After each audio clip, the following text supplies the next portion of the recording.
পৃথিবীর নানান প্রান্তে ছড়িয়ে আছে অসাধারণ স্থাপত্য ও নিপুণ শিল্পকর্ম। এর মধ্যে ২০০টি স্থাপনার তালিকা থেকে পৃথিবীর নতুন ৭টি আশ্চর্য স্থাপনা বেছে নেই নিউ সেভেন ওয়ান্ডার্স ফাউন্ডেশন নামে সুইজারল্যান্ডের একটি সংস্থা। এসব স্থাপনা দেখতে বিশ্বের বিভিন্ন দেশের পর্যটকদের আগ্রহের কমতি নেই। আই জার্নালের আজকের পর্বে বিশ্বের ৭টি আশ্চর্য স্থাপনা সম্পর্কে জানার চেষ্টা করব। এই ভিডিওতে জানতে পারবেন বিশ্বের ৭টি আশ্চর্য স্থাপনা কবে, কোথায় এবং কেন তৈরি করা হয়েছিল। সুপ্রিয় দর্শক, চলুন আর কথা না বাড়িয়ে শুরু করা যাক পৃথিবীর ৭টি আশ্চর্য স্থাপনা নির্মাণের পেছনের ইতিহাস ও ঐতিহ্য নিয়ে অবাক করা সব তথ্য। নাম্বার ১, মাচু পিছু।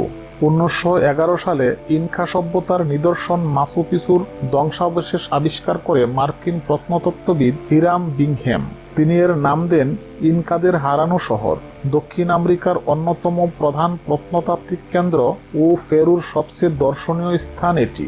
মাচু পিছুর আশপাশের ৩২৫ বর্গ কিলোমিটার এলাকাকে ১৯৮১ সালে পেরুর সংরক্ষিত ঐতিহাসিক এলাকা হিসেবে ঘোষণা করা হয়। পেরুর উরুবাম্বা উপত্যকার উপর সুরক্ষিত পর্বতচূড়ায় এটি অবস্থিত। ১৪৫০ সালে ইনকা সভ্যতার স্বর্ণযুগে মাচু পিছু নির্মিত হয়। ভূপ্রাকৃতিক বৈশিষ্ট্যের জন্য এই স্থান ছিল ইনকা সম্রাট পাচাকুতিকের অবকাশ যাপন কেন্দ্র।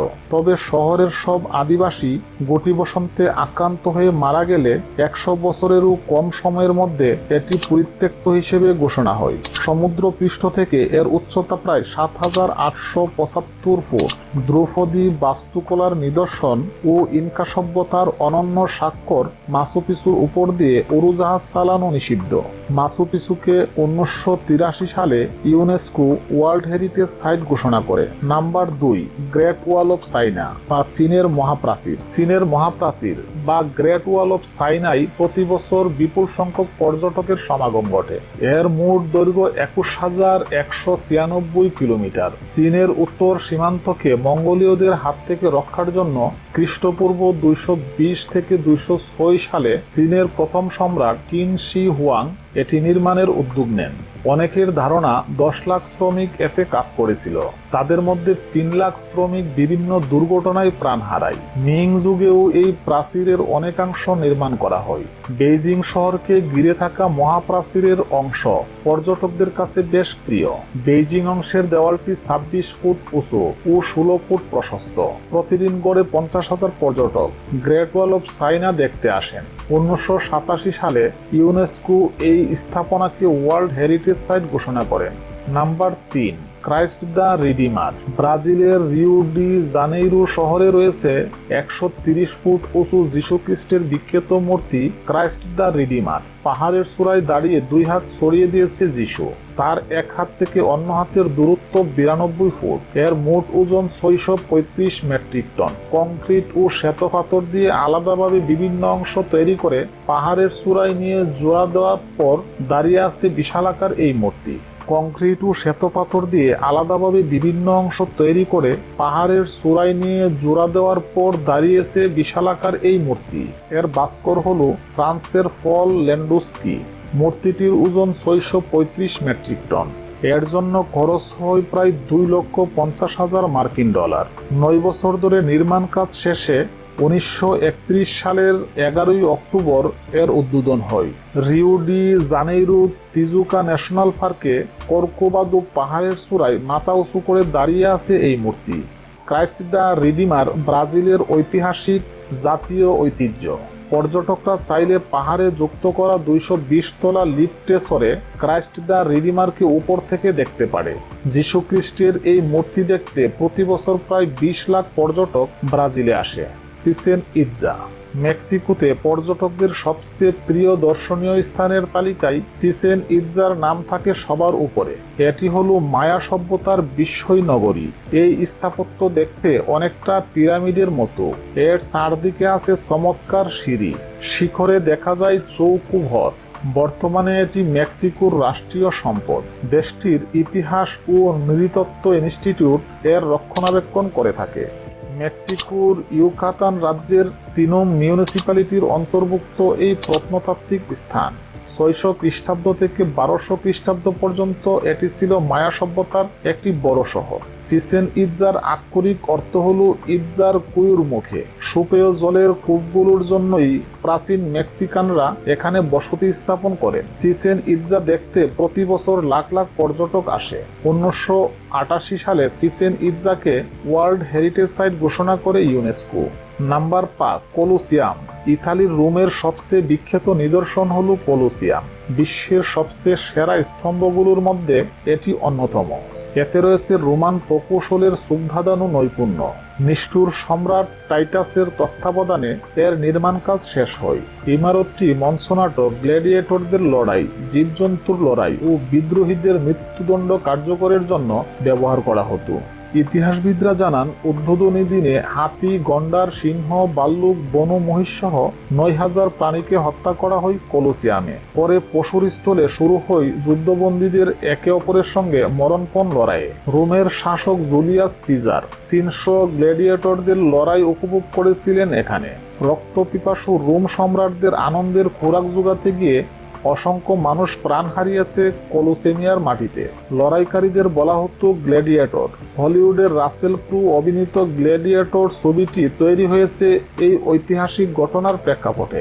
217 খ্রিস্টাব্দে অগ্নিকাণ্ডে ভবনটির বেশ ক্ষয়ক্ষতি হয়। এরপর 443 খ্রিস্টাব্দে ও 1349 খ্রিস্টাব্দে দুবার ভূমিকম্পে প্রায় ধ্বংস হতে বসে এই স্থাপনা।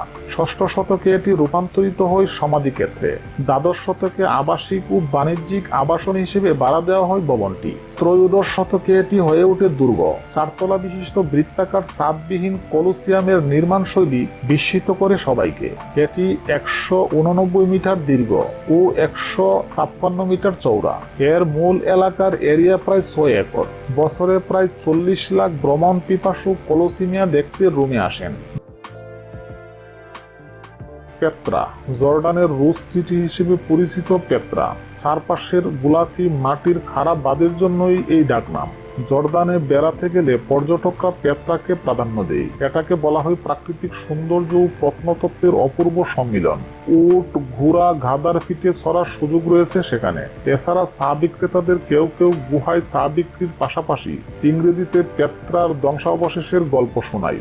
জাদুময় সূর্যোদয় ও সূর্যাস্ত দেখতে চাইলে এই শহরের জুড়ি নেই। পেত্রাকে বলা হয় বিলুপ্ত নগরী। 1812 সালে আরবের প্রাচীন এই শহর আবিষ্কার করেন সুইস পরিব্রাজক জোহান লুডিক। জর্দানের দক্ষিণ পশ্চিমে ওয়াদি মুসার পূর্বে পুর পাহাড়ের পাদদেশে খ্রিস্টপূর্ব 312 সালে নাবাতাইন রাজ্যের রাজধানী হিসেবে গড়ে ওঠে পেত্রা। গুহার মধ্যে তৈরি হওয়া এই নগরী ছিল সুরক্ষিত দুর্গ। পেত্রার চারধারে উঁচু পাহাড় আর ঝর্ণাধারা বিমোহিত করত সবাইকে। রোমান শাসনের সময় সামুদ্রিক বাণিজ্য শুরু হলে এটি দ্রুত ধ্বংস হতে থাকে। 363 সালে ভূমিকম্পে এর দালানগুলো ধ্বংস হয়। মধ্যযুগে পেত্রার ধ্বংসাবশেষ ব্যাপক আলোচিত হয়। 1985 সালে ইউনেস্কো ওয়ার্ল্ড হেরিটেজ সাইট হিসেবে ঘোষণা করে পেত্রাকে। এর 4 বছর পর 1989 সালে পেত্রা ন্যাশনাল ট্রাস্ট গঠন করা হয়।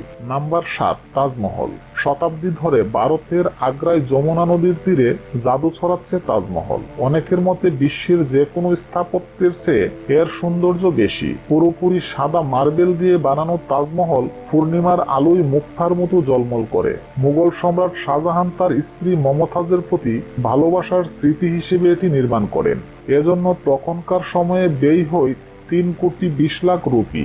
22 বছর ধরে এটি বানাতে কাজ করেছে 20,000 শ্রমিক। 1648 সালে এর নির্মাণ কাজ শেষ হয়। তাজমহলকে মোগল স্থাপত্য শৈলীর আকর্ষণীয় নিদর্শন হিসেবে মনে করা হয়। এর নির্মাণ শৈলীতে পারস্য, তুর্কি, ভারতীয় ও ইসলামীয় স্থাপত্য শিল্পের সম্মিলন রয়েছে। তাজমহলের উচ্চতা 213 ফিট। এর 4টি মিনারের প্রতিটির উচ্চতা 162.5 ফিট। এতে ব্যবহৃত মালামাল ভারত সহ বিভিন্ন দেশ থেকে 1000 হাতি দিয়ে আনা হয়। তাজমহল নির্মাণের জন্য নদীর পাড় থেকে 1 একর জায়গা 160 ফুট উঁচু করা হয়। তাজমহলের সামনের চত্বরে 3229 বর্গফুট জায়গায় 16টি ফুলের বাগান রয়েছে। বাগানের মাঝখানে একটি উঁচু মার্বেল পাথরের ফানির চৌবাচ্চা আর উত্তর দক্ষিণ দিকে একটি সরলরৈখিক চৌবাচ্চা রয়েছে। এতে তাজমহলের প্রতিফলন দেখা যায়।